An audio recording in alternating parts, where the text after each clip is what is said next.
Friends, ಹೇಗಿದ್ದೀರಲ್ಲ. ಇವತ್ತು ನಾನು ಸೋರೆಕಾಯಿಯನ್ನು ಉಪಯೋಗಿಸಿ ಢೋಕ್ಲಾ ಅಂತ ಒಂದು ತಿಂಡಿ ಮಾಡ್ತಾ ಇದ್ದೀನಿ. ಇದು ಬೆಳಗ್ಗಿನ ಬ್ರೇಕ್ಫಾಸ್ಟ್ಗೆ ತುಂಬ ಚೆನ್ನಾಗಿರ್ತದೆ. ಇದನ್ನು ಹೇಗೆ ಮಾಡೋದಂತ ನೋಡೋ ಬನ್ನಿ.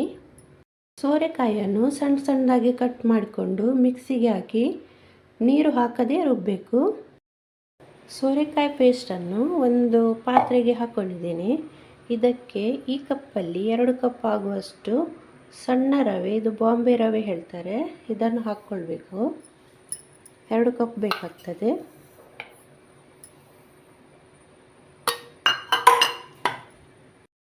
ಇದಕ್ಕೇ ಅರ್ಧ ಕಪ್ ಆಗುವಷ್ಟು ಮೊಸರು ಹಾಕ್ಕೊಳ್ತಿದ್ದೀನಿ.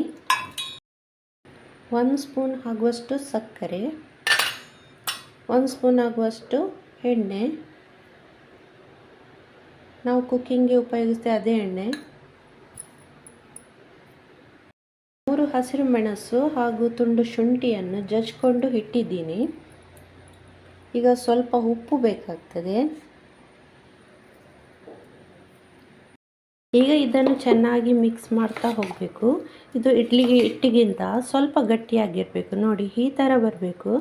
ನಿಮಗೆ ನೀರು ಸ್ವಲ್ಪ ಕಮ್ಮಿ ಅನಿಸಿದರೆ ಮೊಸರು ಸ್ವಲ್ಪ ಆ್ಯಡ್ ಮಾಡ್ಬೋದು. ನೀರು ಆ್ಯಡ್ ಮಾಡಬೇಡಿ, ಸೋರೆಕಾಯಿಯಲ್ಲಿ ಕೂಡ ನೀರು ಬಿಡ್ತದೆ ಅದು. ಈಗ ಇದನ್ನು 15 ನಿಮಿಷ ರೆಸ್ಟಿಗೆ ಬಿಡುವ. ಒಂದು ಬಟ್ಲಿಗೆ ಸ್ವಲ್ಪ ಎಣ್ಣೆ ಸವರಿ ಇಟ್ಟುಕೊಂಡಿದ್ದೀನಿ. ಇದಕ್ಕೆ ನಾವು ಈ ಮಿಕ್ಸ್ ಮಾಡಿದ ಎಲ್ಲ ಮಿಶ್ರಣವನ್ನು ಹಾಕ್ಕೊಳ್ಳುವ. ಇದನ್ನೀಗ 15 ನಿಮಿಷ ಹಬೆಯಲ್ಲಿ ಬೇಯಿಸ್ಕೊಳ್ಬೇಕು. ನಾನು ಇದರ ಮೇಲೆ ಸ್ವಲ್ಪ ಕ್ಯಾರೆಟ್ ತುರಿ ಹಾಕ್ಕೊಂಡಿದ್ದೀನಿ. ಇದು ಆಪ್ಷನಲ್ ಆಯಿತಾ, ಬೇಕಿದ್ದರೆ ಮಾತ್ರ ಹಾಕ್ಕೊಳ್ಬೋದು. ಇದು ಚೆನ್ನಾಗಿ ಕಾಣ್ತದೆ, ಅದಕ್ಕೋಸ್ಕರ ಹಾಕ್ಕೊಳ್ತಿದ್ದೀನಿ. ಈಗ ಢೋಕ್ಲಾ ರೆಡಿಯಾಗಿದೆ. ಇದನ್ನೊಂದು 5 ನಿಮಿಷ ತಣ್ಣಗಾಗಲಿಕ್ಕೆ ಬಿಡಬೇಕು.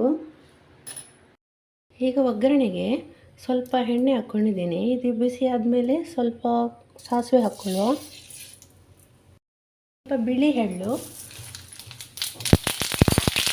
ಹಸಿಮೆಣಸು,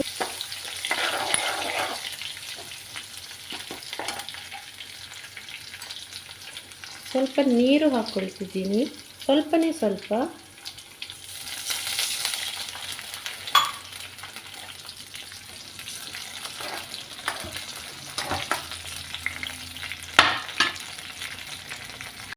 ಒಂದು ಸ್ಪೂನ್ ಆಗುವಷ್ಟು ಸಕ್ಕರೆ ಹಾಕ್ಕೊಳ್ತಿದ್ದೀನಿ. ಇದೆಲ್ಲವನ್ನು ಚೆನ್ನಾಗಿ ಮಿಕ್ಸ್ ಮಾಡಿಕೊಳ್ಬೇಕು. ಈಗ ನಮ್ಮ ಒಗ್ಗರಣೆ ರೆಡಿಯಾಗಿದೆ.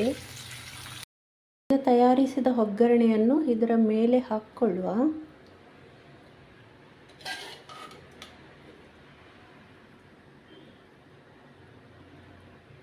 ಫ್ರೆಂಡ್ಸ್, ನೋಡ್ತಾ ಇರ್ಬೋದು ಎಷ್ಟು ಚೆನ್ನಾಗಿ ಬಂದಿದೆ ಅಂತ. ನೀವು ಕೂಡ ನಿಮ್ಮ ಮನೆಯಲ್ಲಿ ಒಂದು ಸಲ ಟ್ರೈ ಮಾಡಿ ನೋಡಿ. ಈ ರೆಸಿಪಿ ನಿಮಗೆ ಇಷ್ಟವಾದಲ್ಲಿ ನನಗೆ ಒಂದು ಲೈಕ್ ಕೊಡಿ, ನನ್ನ ಚಾನಲ್ಗೆ ಸಬ್ಸ್ಕ್ರೈಬ್ ಮಾಡಿ ಮತ್ತು ನಿಮ್ಮ ಫ್ರೆಂಡ್ಸ್ ಎಲ್ಲರೊಂದಿಗೂ ಶೇರ್ ಮಾಡಿ. ಅಲ್ಲಿವರೆಗೂ ಬಾಯ್.